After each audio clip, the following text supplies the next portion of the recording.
Okay, so I guess this is the next video. So I was thinking, okay, so I was thinking about a project, right? I have an idea, right? The most efficient packing solution is a hexagon, right?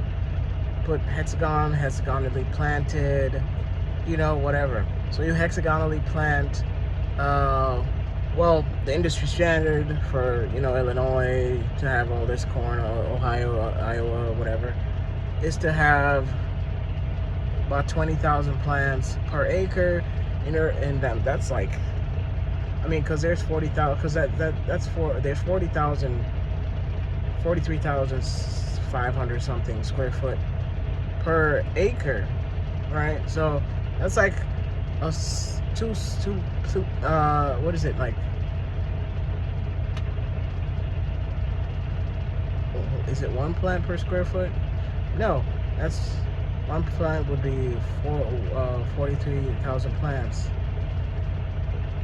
So that's like one plant every 2 square feet, which 2 square feet is square root of 2. That's like, what is it 1.4 something times 1.4 something. What's 1.5 times 1.5? That's, yeah, about 1.5.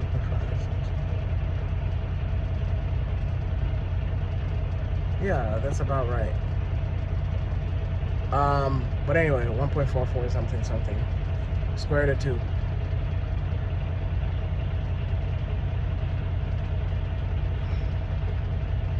So that's about 2 per acre, whatever. So if you perfectly put it, I think the packing that you can have is like 83% packing. So you can have, for every tile, you can have 83% in a hexagonally tiled, which is the most efficient way to do it. Now, if you just divide up the numbers, that's what you'll get. But if you hexagonally pack them, then that's the most efficient, the most space you can have between all of those, and have like almost perfect circles between them, but still maintain the efficiency. And so the whole idea that I'm saying is, what if we all lived in hexagons? I mean, we could all live in 24 people per acre, like I said in the last video, and we could all have corn, recirculating our septic, and we could pretty much live normally, like just live, because 24 people, it takes 6 weeks and like 5 people to make a house. What do you think it'll take? Well, what thing do you think they can build? I mean, there's technologies like rammed earth, compressed earth block, there's earth bag buildings, there's super adobe, there's regular adobe, there's earth constructions for sure, there's all these like earthen buildings. Pick one.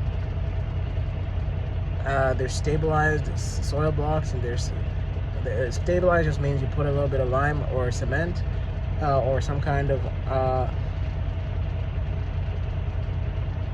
binder that keeps everything waterproof. If you add like 8% of by weight of cement to the mix, then you might get, well, you're gonna definitely get more waterproof mix. And I was thinking, you use calcium carbonate and you carbonate it with CO2, and then you have a process. I mean, it's a little bit more expensive than, I don't know if it's more expensive than creating, like burning to like, I don't know, like 1200 degrees Celsius or something to get it to lose all its CO2.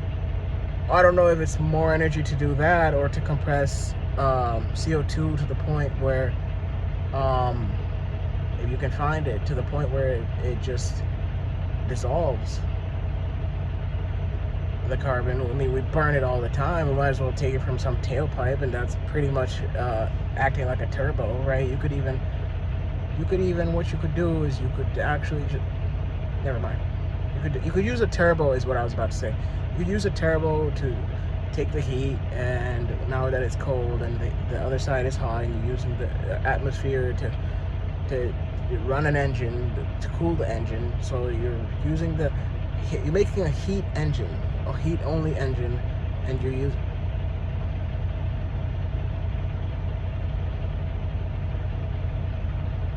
to compress the CO2. Yeah.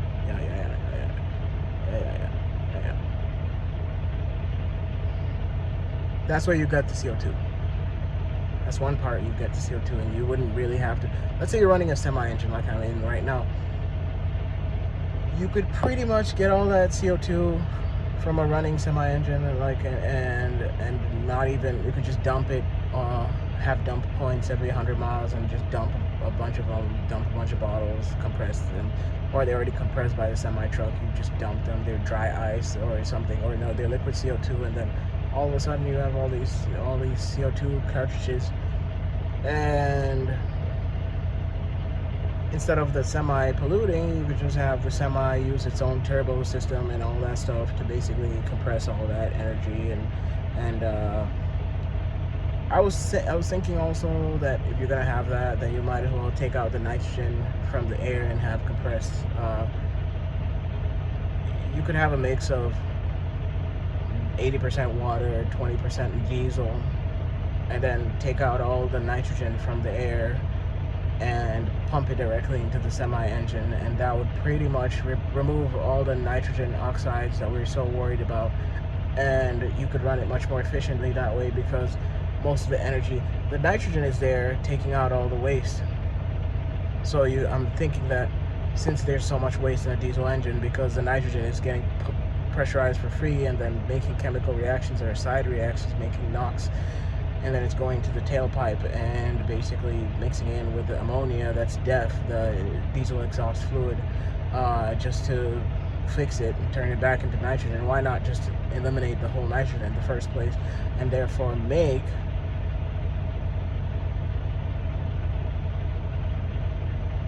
CO2 and water, just like a combustion reaction that you learned in fucking middle school or something. That's what I was thinking. All right. So that's that level of whatever. Let's just sneeze it out so you could kind of understand it. But that's what I'm explaining. But then you can have the CEB machines and make the houses for the 24 people per acre, and this is the system. And then you have sprinter vans, and the sprinter vans basically they're in a hexagon. So basically it's a hexagon, right? So it's a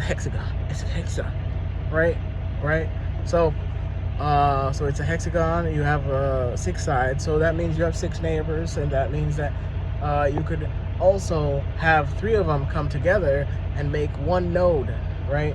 You have one node of 3 neighbors who can come together and either make their houses right next to each other and get the benefits of having no fence or having just one fence. And then you have, remember in permaculture you use berms, so you could actually take the perimeter wall and you could have either one giant berm with like the triangle of 3 hexagons, like 1, 2, 3, right? So kind of like a tribenzyl, like a a phenolic acid, like a benzene ring, 3 benzene rings. So you have that kind of situation, like a triol. And then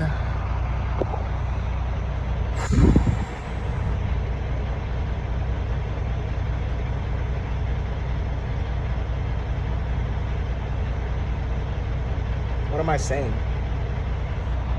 You basically have this situation where if you maintain the amount of people that can be born, and you have a recirculation system and an anti-nepotism system and a anti-hierarchical cooperative, like cross-owned cooperative of people, and then you have mesh networks and OLLM, like open, like basically like Open Llama, but like much better, and much more you know, they're not like using the fucking sun to like, well, they're using the sun instead of using fuel and using what we're using and taking the water from like a random place instead of doing it in the ocean, where it's like super cold water, very deep in the like. Don't ruin a community. Buy a ship and don't build a facility there. Just buy a bunch of containers, put it in the container, and just like transmit with them. Is it cheaper to do that, or is it cheaper to just have transmission in the seawater and just like cool down the seawater with a coolant tube? Isn't it cheaper to just do that? Isn't it like if nobody knows that you're doing that? I mean, they might already have that. Because I know China was doing something like that underwater, or at least they were planning one. Or I heard about it. I don't know. But my whole point is that you could have a solar punk kind of system where you basically have hexagonally packed acres. And you have a bunch of acres in a literal hexagon. And then you have like the boundaries also be very level. And it would take about 15 minutes of picking this corn, and you could put in a ground cover, kind of like a lawn. And basically,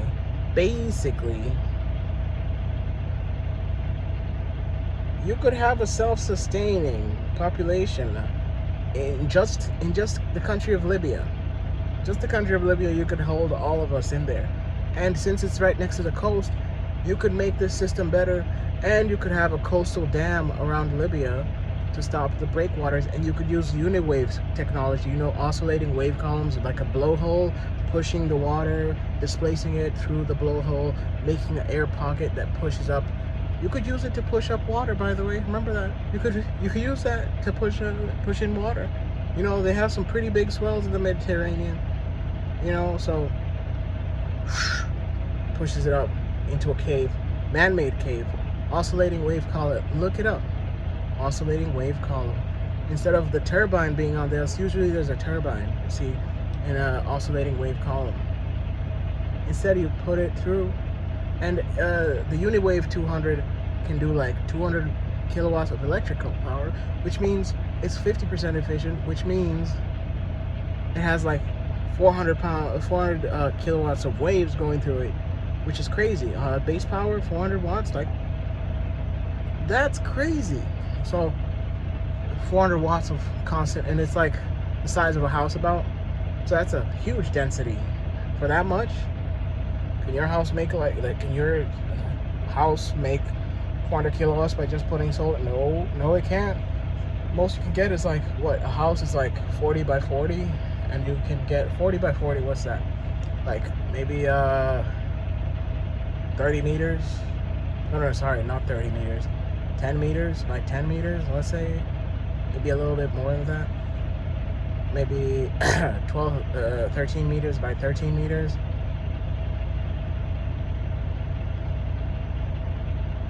Maybe your house is 30 meters by 30 meters, I don't know. 30 feet by 30 feet, I don't know. 30 feet by 30 feet, which is about 10 meters by 10 meters. Solar power is about, the amount of solar that can maximum hit your roof is about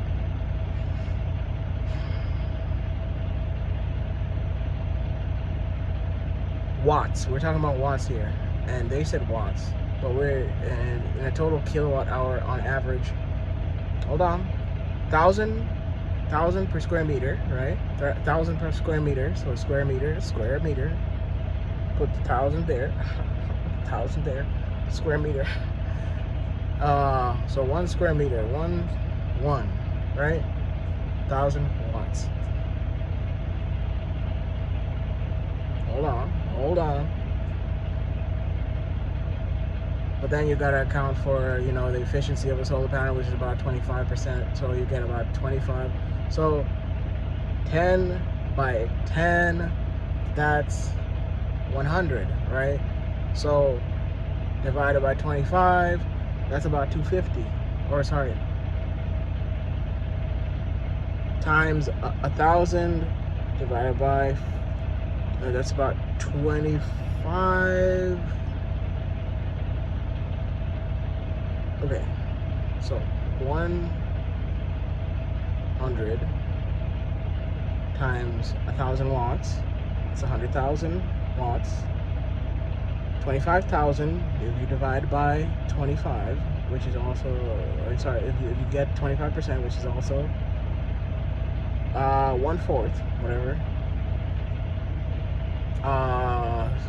25, right? So 25,000 watts versus 200 watts, or 200 kilowatts, or 200,000 watts. That's more. There's way more energy. So it's about the size of a house. You build that thing, it's like a concrete block the size of a house. You can build it, you can fill it up with, like, you know, mechanical cement, which is basically like, you could, the way some dams are built or some roads are built is basically by shoving tires and, you know, those soil bags that I actually mentioned, those, the super adobe bags or the soil bags, sand bags. You basically put those in, and then you put another layer. You probably want to put another layer of bags on top of that, or like the structure, because waves, you know, waves, they come in like crazy. So you fill it in with like really compact dirt, and then you know, just to save on concrete, because concrete is expensive and it takes a time to set.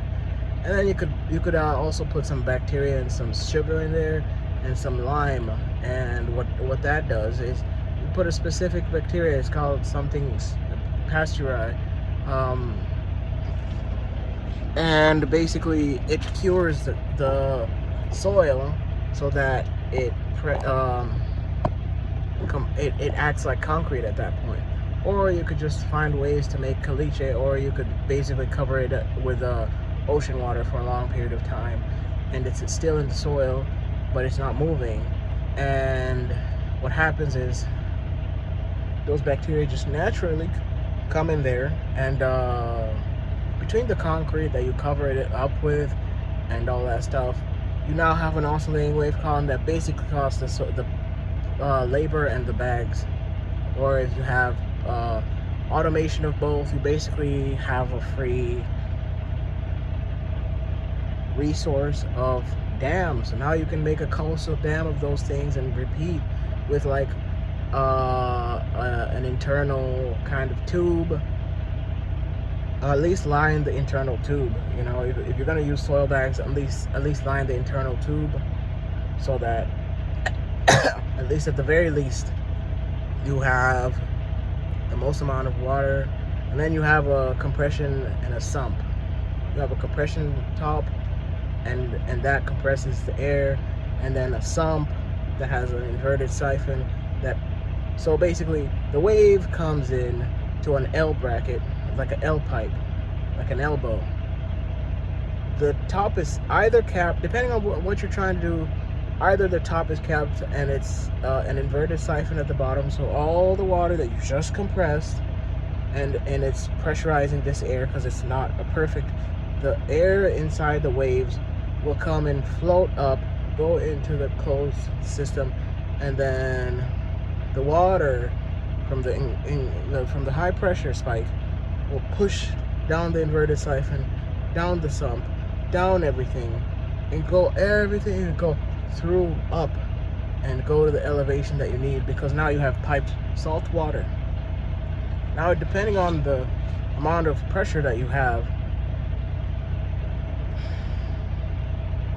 you could push it up and you could evaporate it, or you could put it through a greenhouse and evaporate it by putting it through earth tubes, get a lot of water that way. Or depending on what your resources are like, you could have reverse osmosis using the pressure, or I don't know what you have, but that's kind of what I'm thinking you could do. And that's why it's good to be right next to the coast of Libya. If we take, if we as a civilization decide, if Libya takes us in and we happily accept, and then we slowly have like little settlements where we all kind of have, you know how Tinder is a bad site, but it used to work.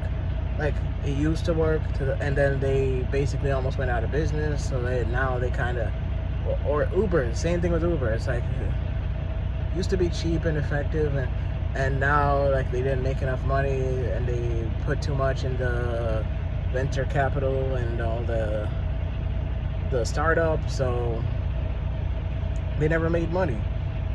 Well, we could use those models, and they've already done the proof for us. So we could tweak their system, their algorithms, and their data systems a little bit, and use our mesh networks, our systems, to basically have community finders, where we basically have open spaces where you have a statistical system of how likely you are to like a person, right, based on a few things, and also just using actuarial mathematics and all that stuff, and like how likely are you supposed to do whatever, how likely, and you run these numbers, and then you see, oh, well, if I do this, I could do this, but if I do this other thing, I could do this. Well, why am I thinking about this? Why am I thinking, what does this mean to me? You make informed decisions. Nobody has time to make informed decisions nowadays, but if you could give a bunch of people acres, and I was thinking the whole startup funding would come from retirements, right? They have this huge, I think it's like 70 billion is sitting in retirements. Oh, trillion. Sitting in retirements, and they're using our money, our grandparents' money, our whoever is in retirement's money. They're using it to run the business decisions, like these venture capital, whatever, private equity, whatever, these other guys, the publicly traded, the S&P 500s, the BlackRocks, you know, State Street, Vanguard, all these people basically own, they're worth a certain amount, and they have like trillions under management, which is disgusting. But it's about 70 trillion of that is retirement money, I think, the last time I checked. And so I was thinking, it would take a fraction to do that. It would take, honestly, a fraction. I mean, and if you have a surefire way of a human basically living and their family living for generations, which this is, right?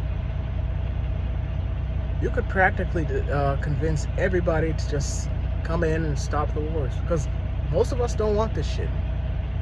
It's them, it's fucking them that want this shit. We don't want this shit. We don't want to go. I'm sorry, Iran. It's not me. It's them. We don't want this. And I don't necessarily think that going into whatever we're going to is really going to stop them from doing anything. They're the ones with the weapons. They're the ones with the drafts. They're the ones with the guns. And they're the ones who are going to cause problems and later on put a bad name on me and surveil me if I do something bad. It's them. Sorry, Iran. That being said,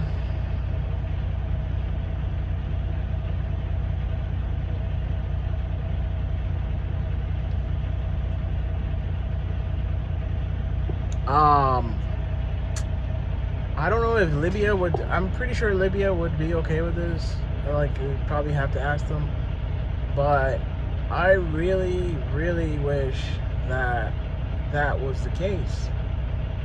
Or there's I don't know if you guys know this, but in Africa there's like a little plateau. There's like, it's like Nigeria, then Cameroon, then, I don't know, you probably don't want to go in Central African Republic, but Southern Chad, and then it goes into Sudan.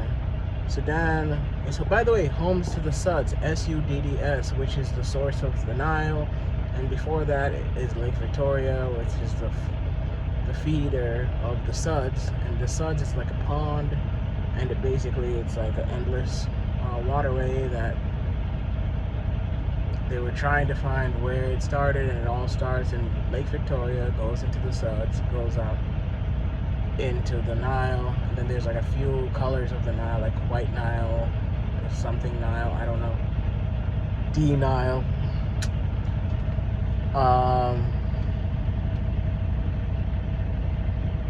And I was just thinking, like, okay, the most effective way to be a good person and to affect the most amount of lives is to have one of those systems and to actually implement it. If you can actually implement even one of these systems and make sure that you keep your population, it's very important to keep your birth control, like your birth rate, at exactly 2.1, and take care of your like infertiles and like your infertile people and your the ones that are, you know, like mentally challenged and the weak, disabled, but they have different abilities now that they're disabled. Those people, they're different. There's nothing wrong with them. They're just born different. They can't really play the game that we all play, and that's unfortunate, but they can play other games.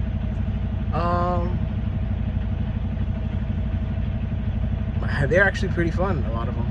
They're nice, but that's besides the point.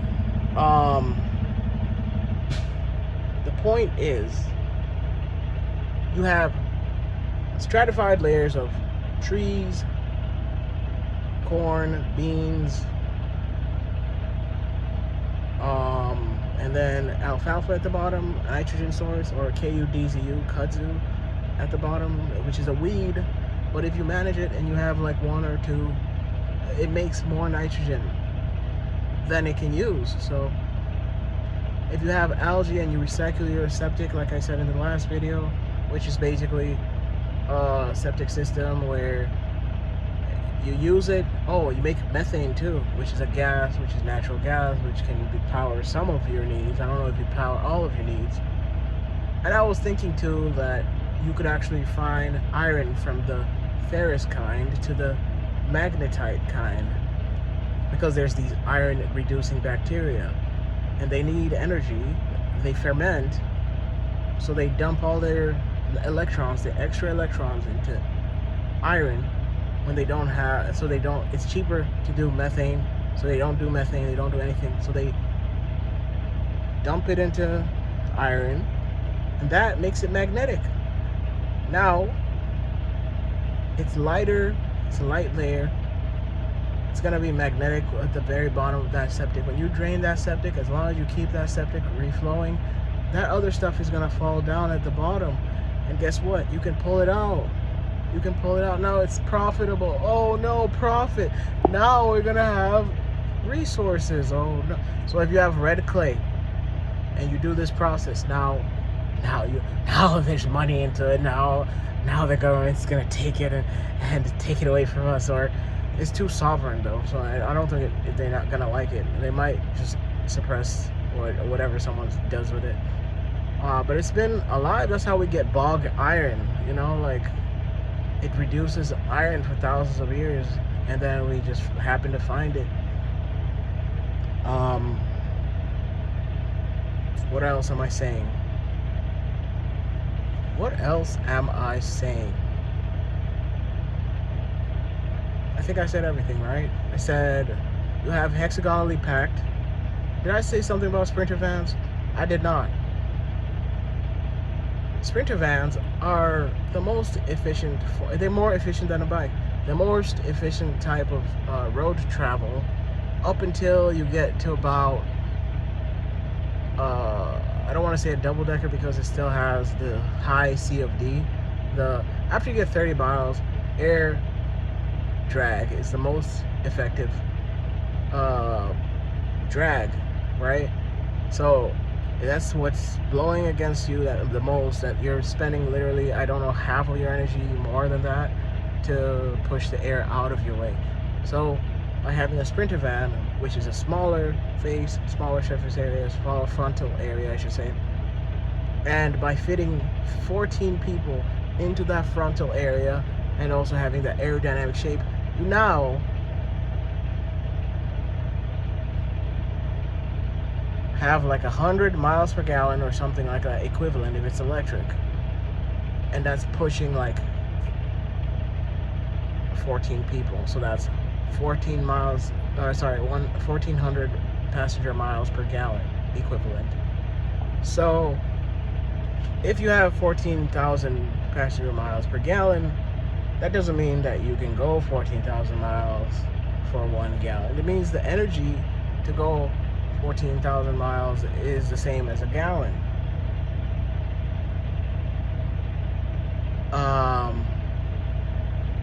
Per passenger, but you have 14 passengers, so you have 100 gallons.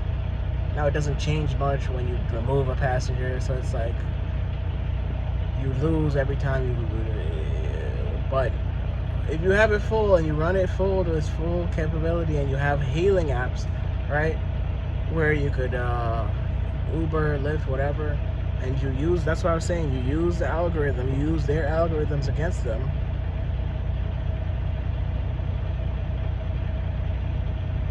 You use all their data control, but you use it to fix your problems. You take all of the science and use it to fix your problems. You code the systems, you do everything, and then you put in a mesh network, and then you have systems to find other, and I was saying, these communities are now hexagonally packed. So now you have 6 neighbors, and now you want to make a decision, but neighbor A doesn't want, you have 6 other options.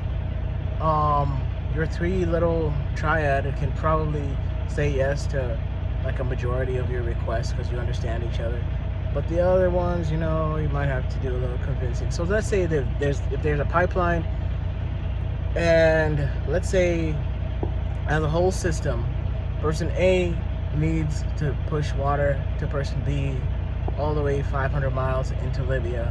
Well, they need a conduit to do that, and they need people who will benefit from that. So within that, there's like infinite possibilities, kind of like quantum physics. So it's like, oh, I don't know if I should go to 1, 2, 3, or 4. I don't know if I, and then you go to the next one. I don't know if I should go through 1, 2, 3, or 4.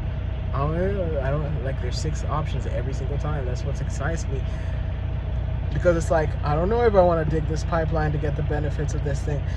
Well, if it goes through your property, you might like quantify, you might have an algorithm to quantify, oh, by the way, the monetary system. Maybe I should get that in the next video. Or maybe this is the next video. But yeah, that's the whole system. You basically have a self-sustaining 24 people per acre with about a Sprinter van per community. Because of the hailing apps and all that, you're always going to be full with the Sprinter vans, which means you don't need a person per car. You don't even need a seat per car.